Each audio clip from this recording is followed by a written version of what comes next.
کہ احدکم تم میں سے کوئی رجلن کہ کوئی ایسا آدمی جو کہ اس کو مجلس سے اٹھائے ثم یجلس فیہ اور پھر اس کی جگہ پر کیا ہو جائے بیٹھ جائے ولکن توسعوا وتفسحوا لیکن کیا کرو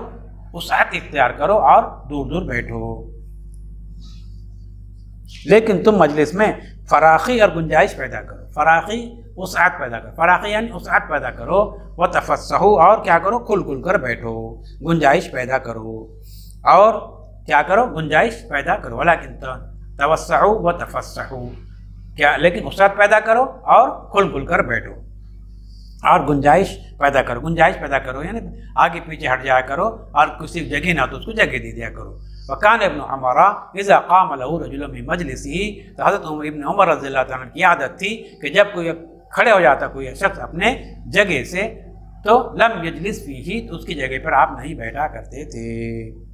ابن عمر کا معمول تھا کہ جب کوئی آدمی آپ کی خاطر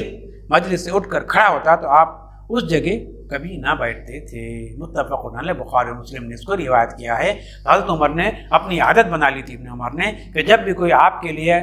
اپنی جگہ خالی کر کے آپ کو بیٹھنے کے لیے کرتا تو آپ اس کی جگہ پر نہیں بیٹھا کرتے تھے لم یجلس فیہ اس پہ آپ بیٹھا نہیں کرتے تھے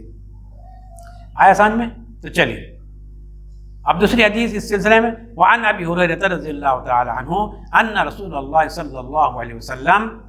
کہ اللہ کے رسول صلی اللہ علیہ وسلم نے کہا اذا قام احدکم من مجلس کہ جب تم میں سے کوئی اپنی مجلس سے یعنی اپنی جگہ سے اٹھ کر کھڑا ہو جائے ثم رجع الیہ اور پھر لوٹے اس کی طرف فهو احق به تو وہ اس کا زیادہ مستحق ہے کہ کوئی اگر اپنی جگہ سے اٹھ گیا کسی ضرورت کے لیے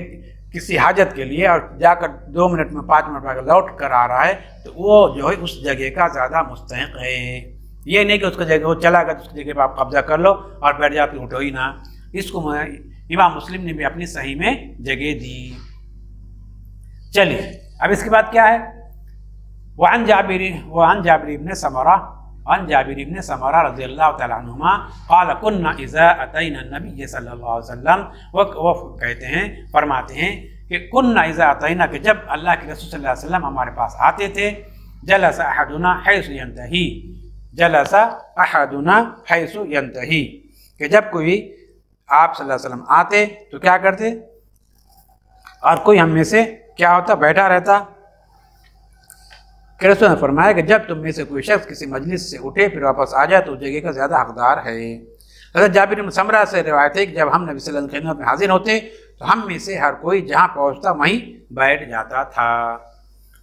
کیا فرمایا جلس احدنا حیث ینتہی جہاں اسے جگہ مل جاتی وہیں پر وہ بیٹھ جاتا تھا یعنی یہ نہیں کہ اس کو کسی کو اٹھا کر بیٹھ جائے کسی کو بولے ہٹ جاؤ یہاں سے اٹھ جاؤ تو پیچھے چلے جاؤ وغیرہ تو اس میں تو ایک مجلس کو فراخ رکھنے کی تاکید ہے تاکہ ہر آنے والے کو مجلس میں بیٹھنے کی جگہ مل جائے تنگی محسوس نہ ہو دوسری کسی بیٹھے ہوئے شخص کو اس کی جگہ سے اٹھا کر خود اس پر بیٹھنا ممنوع ہے چاہے بیٹھا ہوا شخص کیا ہو مفعول اور کم رتبے کا کیوں نہ ہو لیکن اگر وہ پہلے آ کر ایک جگہ بیٹھ گیا تو بعد میں آنے والے کسی بھی شخص کے لیے اسے وہاں سے اٹھانا درست نہیں ہے ہاں اگر وہ خود ہی اپنے سے افضل آدمی کے لیے اپنی جگہ چھوڑ دے اور اسے وہاں بیٹھنے کی کوشش کرے پھر وہاں بیٹھنا جائز ہوگا حضرت ابن عمر اس صورت میں بھی وہاں نہیں بیٹھتے تھے تو یہ ان کے غایت درجہ زہد تقوی اور احتیاط کا نتیجہ تھا ورنہ اس کی ممانعت نہیں ہے البتہ اس طرح بازار وغیرہ سے کوئی شخص اپنا سودا بیچنے کے لیے کوئی ایک جگہ مخصوص کر لے تو اس پر اس کا حق فائق ہے اور وہ وہاں آ کر بیٹھنے والے دوسرے شخص کو اٹھا سکتا ہے البتہ ملک انتظامیہ ناجائز تجاوزات کے خاتمے کے لیے بازاروں اور سڑکوں پر سودا بیچنے والوں کو اٹھانے اور منع کرنے کا حق رکھتی ہے لیکن ان کے لیے ایک متعین اور واضح قانون ہونا چاہیے یہ نہیں کہ ایک سرکاری اہلکار تو رشوت وصول کر کے ناجائز تجاوزات کی اجازت دے اور رکھے اور کچھ عرصے کے بعد کوئی دوسرا اہلکار ان کے خلاف میدان عمل میں آ جائے یہ آنکھ مچولی یا تعمیر و تخریب ہمارے ملک میں عام ہے تو خیر تو یہ اس طرح کے قاعدے اور قانون جو ہے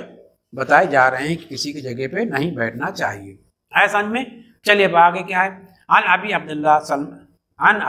عبداللہ سلمان الفارسی رضی اللہ تعالی عنہ قال کہتے ہیں قال رسول اللہ صلی اللہ علیہ وسلم کہ فرمایا اللہ کے رسول صلی اللہ علیہ وسلم نے کیا فرمایا لا یغتسل رجل یوم الجمعہ، لا یغتسل رجلا یوم الجمعہ۔ تو کیا کہا کہ اللہ کے فرمایا جو آدمی جمعہ کے دن غسل کرے، جو آدمی جمعہ کے دن غسل کرے اور امکان حد تک خوب پاکیزگی حاصل کرے، ہے نا، لا یغتسل رجل یوم الجمعہ ویتطہر، اور کیا پاکیزی حاصل کرے، خوشبو وغیرہ لگائے، مستطاع جہاں تک ہو سکے، من طہورن کس نے پاکی سے، یعنی پاکیزگی امکان حد تک خوب پاکیزگی حاصل کرے، گھر میں موجود تیل یا خوشبو استعمال کرے، ہے نا، ویدہن، ویدہن یعنی تیل کا استعمال کرے، من دہنی اپنے گھر میں جو موجود ہو، او یمس من طیب بیتہ، او یمس من طیب بیتہ، یا اپنے گھر میں جو خوشبو وغیرہ آئے تو اس کو لگائے، ثم یخرج، اور پھر نکلے، فلا یفرق بین اثنین، فلا یفرق بین اثنین، تو کیا کرے وہ کو استعمال کرے، پھر وہ اچھے جمعہ کے لیے نکلے، گھر سے نکلے اور مسجد میں پہنچ کر دو آدمی کے درمیان گھس کر ان کو ایک دوسرے سے جدا نہ کرے، کیا کرے، لا یفرق بین اثنین، نہ جدا کرے، تفریق نہ کرے، لا یفرق تفریق نہ کرے، بین اثنین دو لوگوں کے درمیان، دو لوگ ہٹا، اے ہٹ جا، اے ہٹ جا، اور بیچ میں بیٹھے، ثم یصلی، اور پھر نماز پڑھے، وہاں پہ دو آدمیوں کو ہٹا کر نماز پڑھے، ما کتب لہ، تو کیا کرے، درمیان گھس کر ان کو ایک دوسرے سے جدا نہ کرے، پھر اس کے لیے جو مقدر ہے وہ نماز پڑھے، جو مقدر ہے وہ نماز، ثم یصلی ما کتب لہ، جو اس کے لیے مقدر ہے وہ نماز پڑھے، ثم ینصت، اور پھر کیا ہو جائے،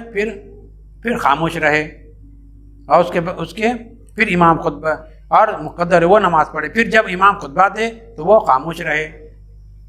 ینصت، وَإِذَا تَكَلَّمَ الْإِمَامُ إِلَّا غُفِرَ لَهُ، کیا کرے وہ خاموش رہے تو اس کے ایک جمعے سے دوسرے جمعہ تک درمیانی مدت کے صغیرہ گناہ معاف کر دیے جاتے ہیں، صغیرہ گناہ کیا ہو جاتے ہیں، معاف کر دیے، اذا تکلم الامام، اور وہ خاموش رہے جبکہ امام خطبہ دے، الا غفر لہ، مگر یہ کہ اس کے لیے بخش دیے جاتے ہیں، ما بینہ و بین الجمعہ،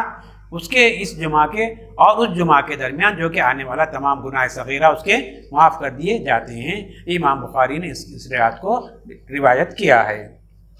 تو کیا کہا ہے، پھر سے میں اس کو ترجمہ کر کے سناتا ہوں۔ تو کیا کہا ہے حضرت ابو عبداللہ سلمان فارسی سے روایت ہے کہ رسول اللہ صلی اللہ علیہ وسلم نے فرمایا، جو آدمی جمعہ کے دن غسل کرے اور امکانی حد تک خوب پاکیزگی حاصل کرے، گھر میں موجود تیل وغیرہ لگائے یا خوشبو استعمال کرے، پھر وہ جمعہ کی ادائیگی کے لیے گھر سے نکلے اور مسجد میں پہنچ کر دو آدمیوں کے درمیان گھس کر ان کو ایک دوسرے سے جدا نہ کرے، پھر اس کے لیے جو مقدر ہے وہ نماز پڑھے، پھر جب امام خطبہ دے تو وہ خاموش رہے، اس کے ایک جمعہ سے دوسرے جمعہ تک کے درمیانی مدت کے صغیرہ گناہ سب معاف کر دیے جاتے ہیں، تمام گناہ اس کے معاف کر دیے جاتے ہیں، صغیرہ گناہ اس جمعہ سے لے کر اس جمعہ تک جتنے بھی گناہ اس نے کیے وہ سب معاف کر دیے جاتے ہیں۔ تو آج ہماری یہیں پہ حدیث ختم ہوتی ہے، درس یہیں پہ ختم ہو رہا ہے، انشاءاللہ پھر ہم پڑھیں گے۔ وآخر دعوانا الحمدللہ رب العالمین۔